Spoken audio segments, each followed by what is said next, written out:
Que dire à des femmes qui disent qu'elles peuvent travailler, car à l'époque du prophète sallallahu alayhi wa sallam, les femmes travaillaient. Alors à cette affirmation, déjà on va poser des questions. Au temps du prophète sallallahu alayhi wa sallam, les femmes travaillaient. Au temps du prophète sallallahu alayhi wa sallam, avant sa prophétie, avant les règles de l'islam, quand il était à la Mecque et qu'il n'avait pas été encore envoyé comme prophète et messager, ou après? Ça c'est la première question. Parce que les femmes et les hommes faisaient beaucoup de choses au temps du prophète sallallahu alayhi wa sallam, avant sa prophétie, qui ne sont pas spécialement des choses qui sont reconnues par l'islam. Deuxièmement, on va trouver les femmes se baser sur Khadija radiyallahu anha était commerçante. Alors on répondra de la même manière. À quelle époque elle était commerçante? À quelle époque? Quand le prophète sallallahu alayhi wa sallam s'est marié avec elle, il avait 25 ans. Et il a été envoyé comme prophète et messager à 40 ans. Et les règles du hijab et de la sortie de la femme ne sont venues que 18 ans après son envoi, sallallahu alayhi wa sallam, car 5 ans après l'hégire, dans Surat al-Ahzab. Donc en 18 années, avant les règles du hijab, avant les règles qui régissent la sortie de la femme, avant de réglementer la société, la place de la femme dans la société, la place de l'homme dans la société, tout ceci sont des règles qui sont venues tardivement en islam. Donc il s'en est passé des choses avant l'instauration de ces règles. Mais est-ce que ces choses qui se sont passées avant l'instauration de ces règles sont des preuves en soi?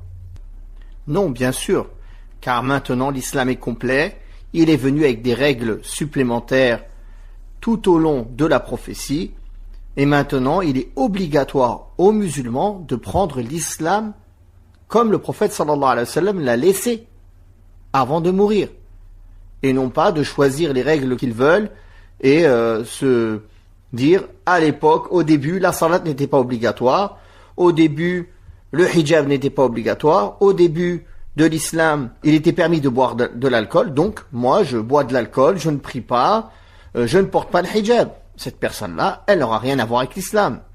Troisièmement, où sont les preuves des hadiths qui montrent que les femmes, comme ça, cette généralité, travaillaient au temps du prophète sallallahu alayhi wa sallam, au temps de l'islam, après que les règles du hijab ont été instaurées? Où sont-ils?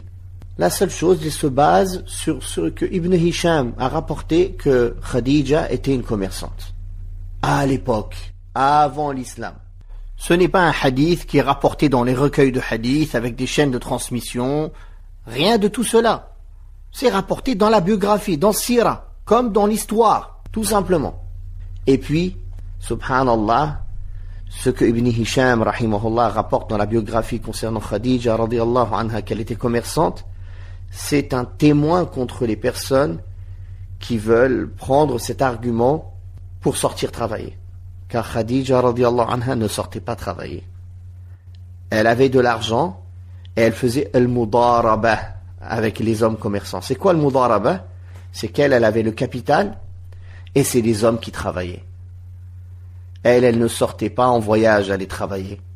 Elle n'allait pas se mélanger dans le souk avec les hommes. Car les femmes de Quraysh ne se mélangeaient pas aux hommes pour aller travailler au milieu d'eux. Et ceci déjà avant l'islam.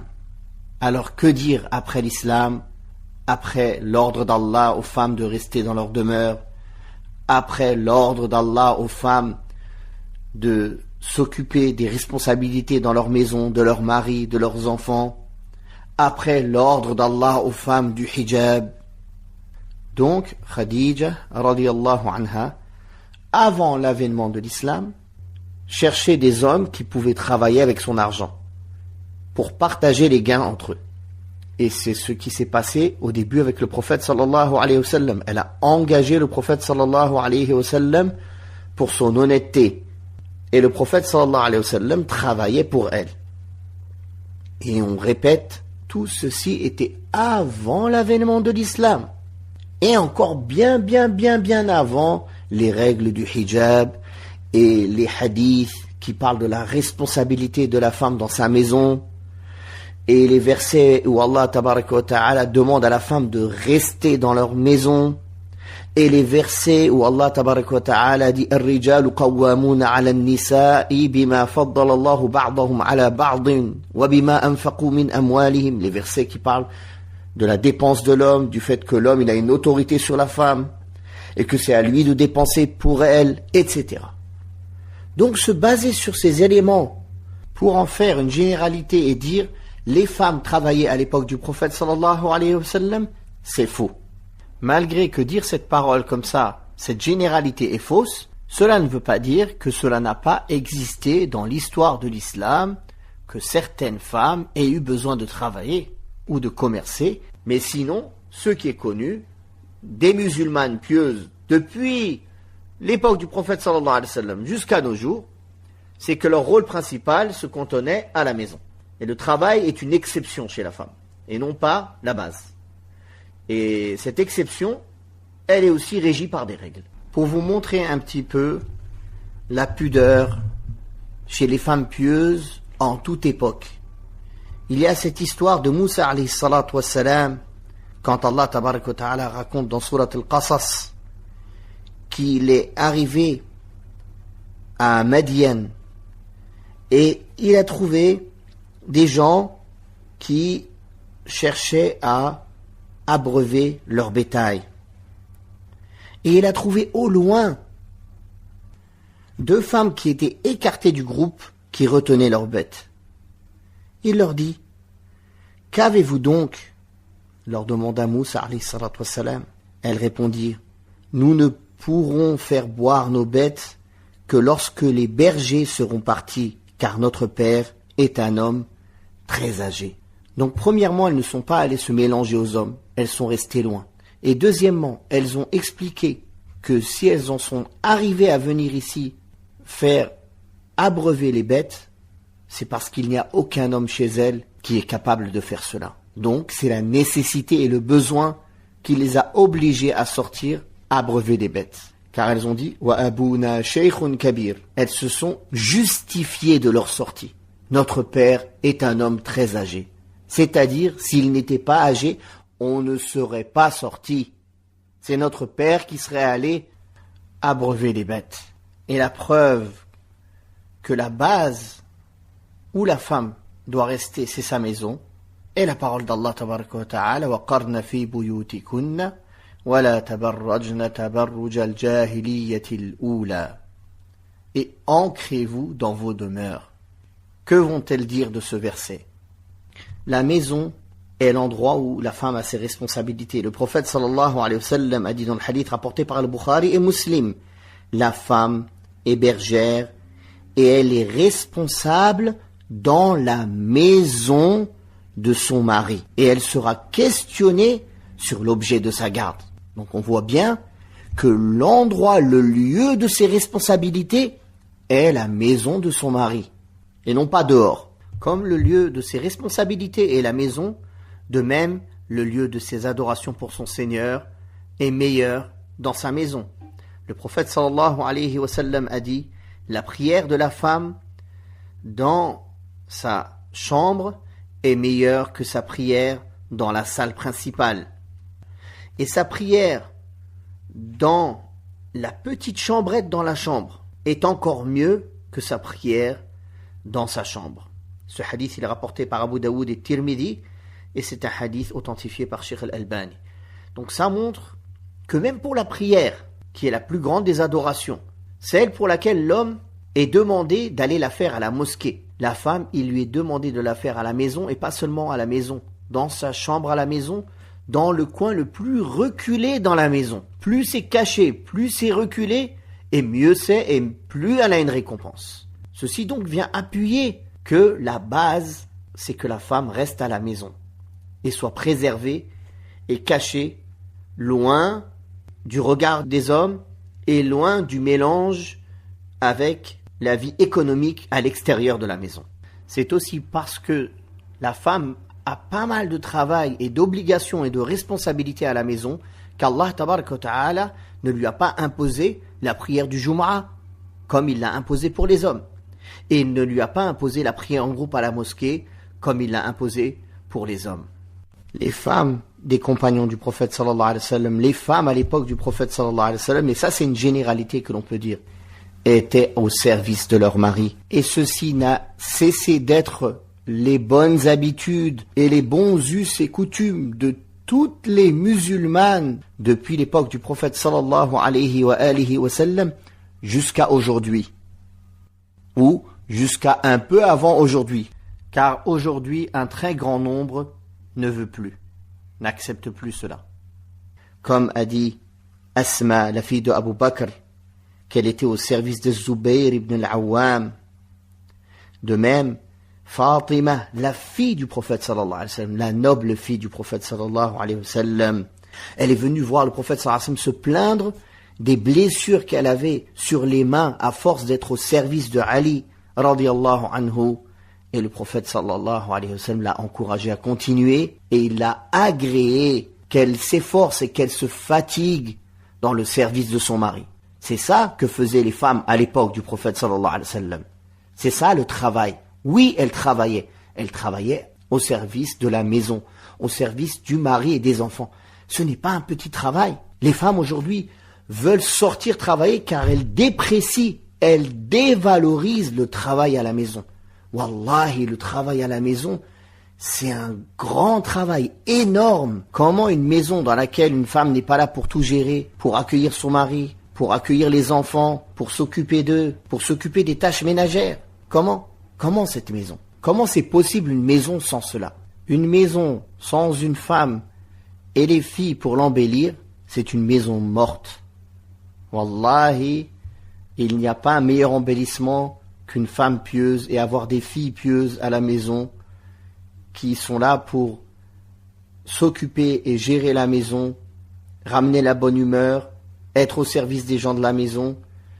Tout l'équilibre de la maison tient sur ces femmes-là, qu'Allah les récompense, d'une grande récompense. Wallah, et c'est pas une mince affaire, ce n'est pas une mince responsabilité.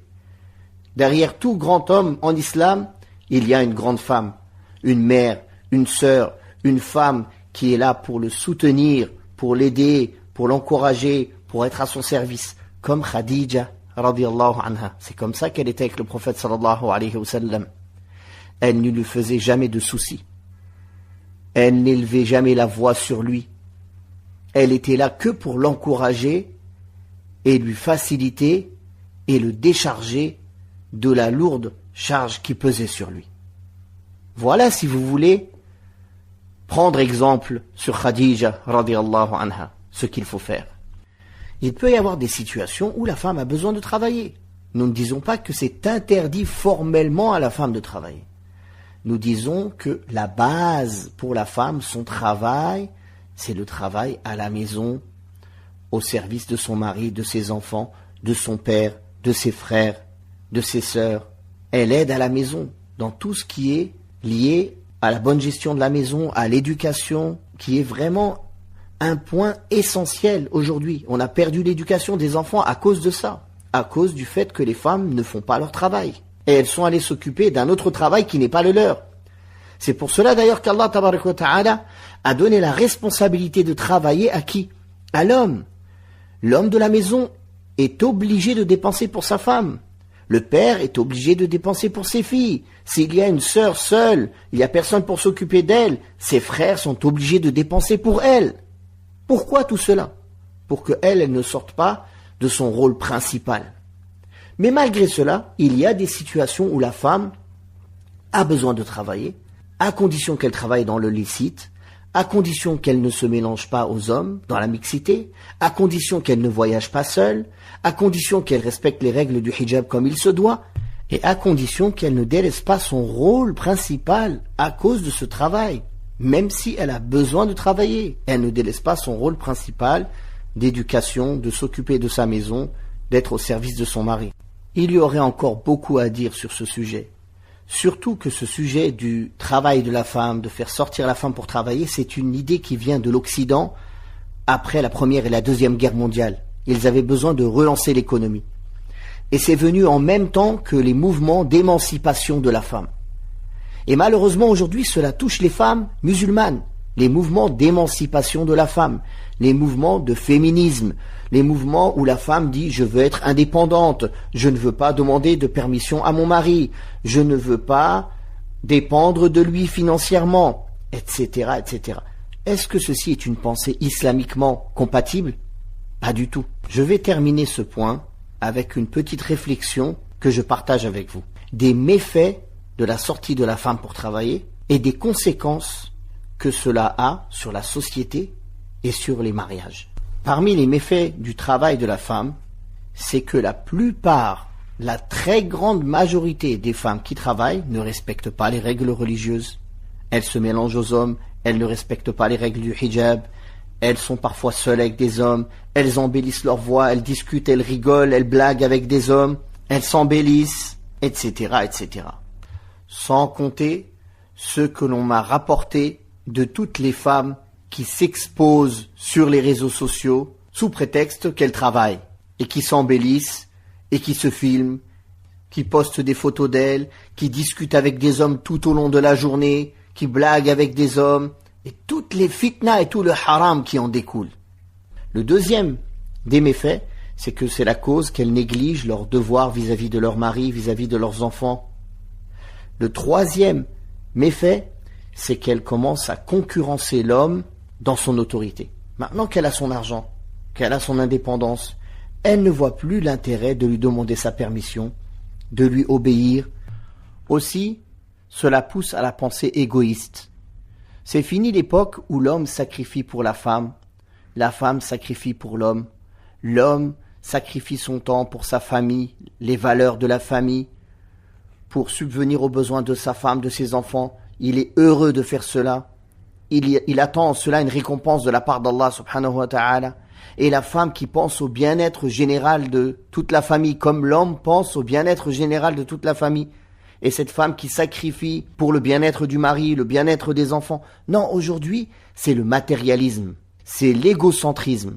C'est pense d'abord à toi. Pense à toi, pense à toi, pense à toi. Ne pense pas au bien de la famille, au bien des enfants, à préserver cette famille. Non, non, non, non, non. Ça aussi, c'est un des malheurs du féminisme et des coachs de Satan qui ne cessent de marteler de pense à toi, construis-toi, pense à toi, pense à toi. L'égoïsme, l'égocentrisme. Sois une femme déterminée, une femme de détermination. Oui, oui, bien sûr. Quelle détermination? C'est pas la détermination à obéir à Allah, la détermination à l'au-delà, aux bonnes actions. Non, non. La détermination à devenir un homme, la détermination à courir derrière Dunya et à vouloir concurrencer l'homme dans son pouvoir. Rien d'autre. Et la femme est là à courir, à amasser de l'argent, à son confort personnel, à vouloir faire des voyages de luxe de partout, à ne penser qu'à Dunya et que à sa propre personne et non pas à la pensée pour l'au-delà. Et à préserver la famille, à préserver les enfants, à chercher une récompense dans le service de son mari, tout ça c'est fini. Illa man rahim Allah. D'ailleurs, même si nous disions que le travail de la femme est permis dans l'absolu, sans nécessité, sans besoin, ce qui est d'ailleurs faux. Donc on dirait que c'est permis, donc ce serait ni obligatoire ni recommandé. Mais l'obéissance du mari en islam, est-ce que c'est juste permis ou c'est obligatoire? C'est obligatoire. On ne va pas reciter ici tous les textes, tous les hadiths authentiques montrant l'obligation formelle à la femme d'obéir à son mari. Parmi ces textes, la parole d'Allah subhanahu wa ta'ala dans Sourate An-Nisa, الرجال قوامون على النساء بما فضل الله بعضهم على بعض وبما أنفقوا من أموالهم. Les hommes ont une autorité sur les femmes de par les avantages dont Allah a favorisé ceux-ci par rapport à celles-là et parce qu'ils sont tenus de dépenser de leurs biens. Les femmes vertueuses sont obéissantes, qui protègent jalousement ceux qui leur est confié par leur mari absent grâce à la protection d'Allah. Quant à celles dont vous craignez l'indiscipline, sermonnez-les, désertez leur lit et s'il le faut, corrigez-les. Si elles vous obéissent finalement, ne tentez plus de leur nuire, car Allah est le Très-Haut et très grand. Sourate An-Nisa, les femmes, verset 34. Parmi ces textes, la parole du prophète sallallahu alayhi wa sallam authentique où il dit « Si la femme prie ses 5 prières, jeûne son mois de Ramadan, préserve sa chasteté, son sexe et obéit à son mari, elle entrera par la porte du paradis qu'elle désire. » Hadith rapporté par Al-Bazzar et Ibn Hibban et Al-Tabarani, qui est un hadith authentique. Hussein ibn Mihsan a dit ma tante paternelle a dit, je suis venu voir le prophète sallallahu alayhi wa sallam pour un besoin.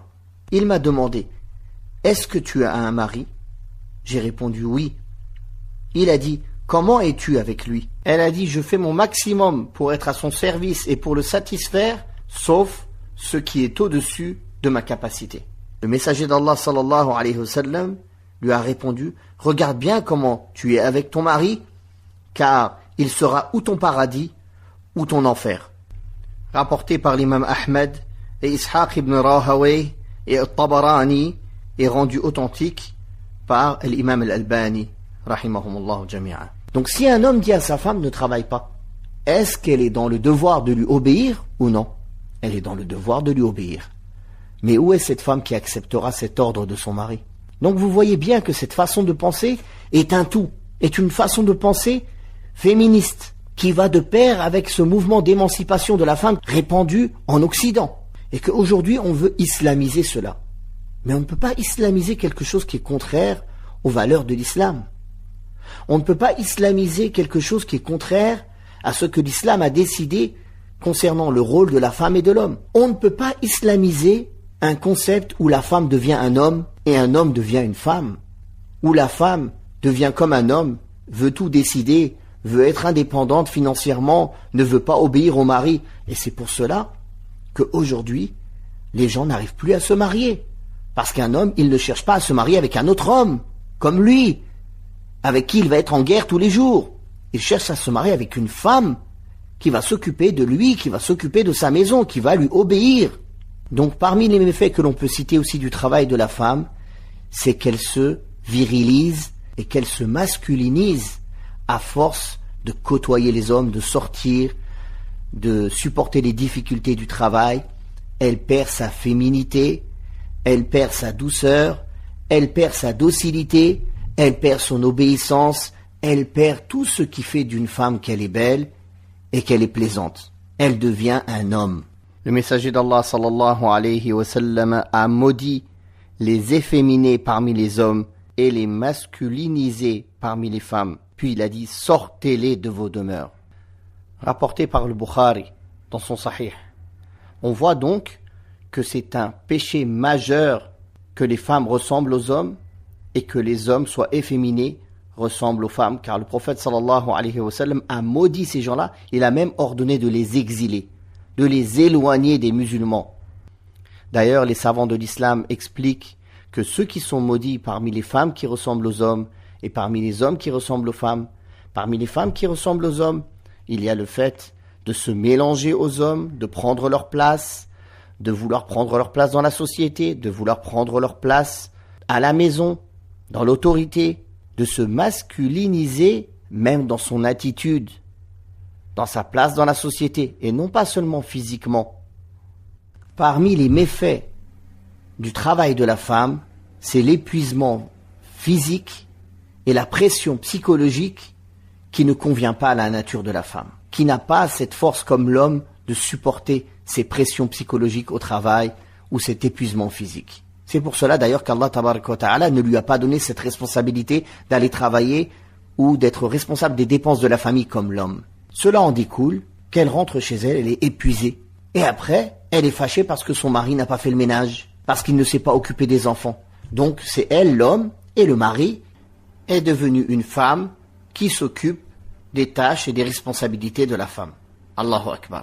Et le travail de la femme est la cause de nombreux divorces et du célibat, que les gens n'arrivent pas à se marier.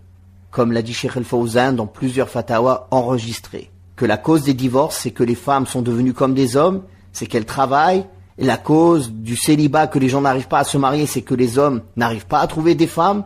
Quand ils trouvent des femmes qui travaillent, qui veulent les concurrencer dans l'autorité, ils ont trouvé un autre homme. Ils n'ont pas trouvé une femme avec qui se marier. Ils ont trouvé un autre homme avec des cheveux longs. Maintenant, même les cheveux longs ne sont plus là. Car avec le féminisme et ces mouvements qui poussent à la femme à devenir des hommes, jusqu'au point où maintenant, des femmes musulmanes vont bientôt nous dire c'est permis aux femmes de se marier entre elles. Parce que ce féminisme, il pousse après à l'homosexualité et au LGBT et je ne sais quoi. C'est ça la finalité du féminisme. C'est ça la finalité du féminisme. C'est de rendre les gens contre nature, contre ce qu'Allah subhanahu wa ta'ala a décrété du rôle de la femme et de l'homme, et que les femmes deviennent des hommes et des hommes deviennent des femmes. Je m'explique. En effet, la relation homme-femme, d'un point de vue islamique, c'est une relation d'entraide, de miséricorde, de complémentarité. Et chacun a un rôle bien défini et une responsabilité bien définie en donnant la direction de la maison à l'homme. Et en demandant à l'homme d'être bon, miséricordieux, compatissant, généreux et de bien se comporter avec la femme et les gens de sa famille. Ils doivent donc se compléter l'un l'autre et s'entraider. Alors que la vision de la relation homme-femme chez les féministes, c'est le conflit permanent. C'est le conflit pour prendre le pouvoir. C'est-à-dire les femmes doivent combattre les hommes en permanence pour prendre le pouvoir à leur place, pour devenir les hommes à la place des hommes et rendre les hommes des femmes.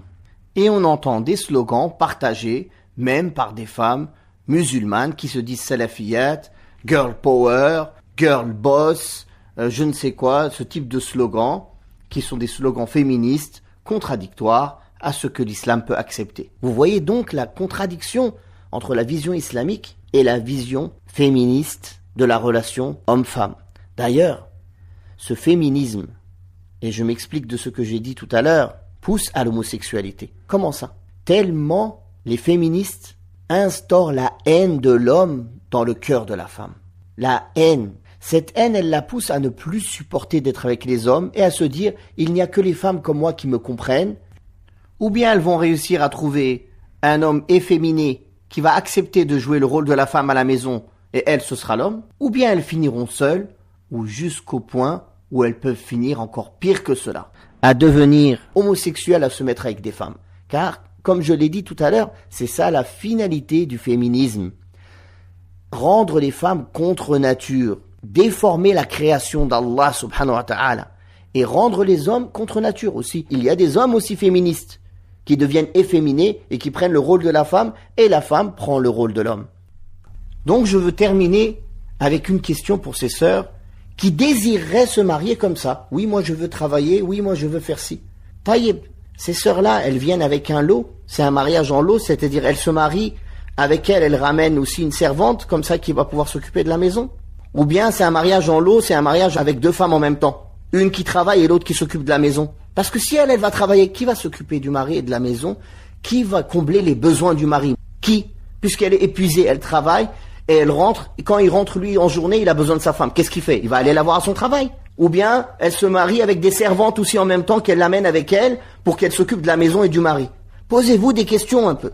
Comment c'est compatible une femme qui veut se marier et en même temps, elle dit « je me marie, mais je ne m'occupe de rien de ce qui m'incombe ». En résumé, je me marie sans me marier. Je me marie, mais je reste libre. Je me marie, mais j'ai mon indépendance financière. Je me marie, mais je serai toute la journée à l'extérieur de la maison. Je me marie, mais je ne m'occuperai jamais de toi. Je me marie, mais je ne comblerai pas à tes besoins. Donc, c'est quoi ce mariage? Voilà pourquoi il n'y a pas de mariage. Voilà pourquoi il y a des divorces. Je vais terminer avec ces paroles. Bien sûr, si l'homme peut aider sa femme dans ses obligations, c'est une bonne chose. Mais de là à changer les responsabilités de chacun, c'est là le problème.